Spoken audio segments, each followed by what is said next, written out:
प्रशांत किशोर इन दिनों बिहार के नेताओं की शैक्षणिक योग्यता पर काफी सवाल उठा रहे हैं। डीपीएस आरके पुरम में पढ़ते थे, 9वां पास वहां से नहीं कर पाए। उठाना भी चाहिए, नेताओं का पढ़ा लिखा होना बहुत जरूरी है। वो शिक्षा मतलब खुद कहाँ पढ़े हैं, क्या किए हैं। आउट ऑफ क्यूरियोसिटी मैंने प्रशांत किशोर की एजुकेशनल क्वालिफिकेशन सर्च करने की कोशिश की। आपको जानकर आश्चर्य होगा कि प्रशांत, जिनकी जिंदगी का शायद हर पहलू पूरे इंटरनेट पर छाया हुआ है, उनके एजुकेशनल क्वालिफिकेशन कहीं बहुत क्लियरली नहीं दिखी। इनफैक्ट उनके विकिपीडिया पेज पर भी नहीं, उनके सोशल मीडिया हैंडल्स पर भी नहीं। बहुत सर्च करने पर टुकड़ों में कुछ जानकारी मिलती है। कहीं लिखा है कि उन्होंने बक्सर से 10वीं की परीक्षा पास की, फिर पटना साइंस कॉलेज गए। कहीं लिखा है कि उन्होंने हिंदू कॉलेज में ग्रेजुएशन में एडमिशन लिया, लेकिन तबियत खराब होने की वजह से पढ़ाई बीच में छोड़। फिर लिखा है कि लखनऊ से ग्रेजुएशन किया, हैदराबाद से पोस्ट ग्रेजुएशन किया। इनफैक्ट ललन टॉप के एक इंटरव्यू में जब उनसे उनकी एजुकेशनल क्वालिफिकेशन पर सवाल किया जाता है तो कहते हैं कि उन्होंने अपनी जिंदगी के हर दूसरे साल में पढ़ाई छोड़ दी है। 12वीं के बाद 3 साल पढ़ाई छोड़ दी, ग्रेजुएशन के बाद 2 साल पढ़ाई छोड़ दी। जब उनसे पूछा जाता है कि फाइनली उन्होंने लखनऊ या हैदराबाद में क्या कोर्स पढ़ा, किन कॉलेजों से पढ़े, तो बहुत असहज दिखते हैं। वो इसे टाल जाते हैं और कहते हैं कि इन बातों में जाने का बहुत फायदा नहीं है, तो रहने दीजिए। अलग कहानी है,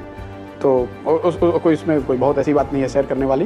पब्लिक हेल्थ की बड़ी दिलचस्पी है। नहीं, मुझे लगता है एक ऐसा लीडर जो नेताओं के शिक्षित होने पर बहुत जोर दे रहा है और देश और राज्य के नेताओं से ट्रांसपेरेंसी की मांग कर रहा है, उसे शुरुआत सबसे पहले खुद से करनी चाहिए और अपने एजुकेशनल क्वालिफिकेशन को देश और राज्य के प्रत्येक व्यक्ति को बहुत क्लियरली बताना चाहिए। धन्यवाद।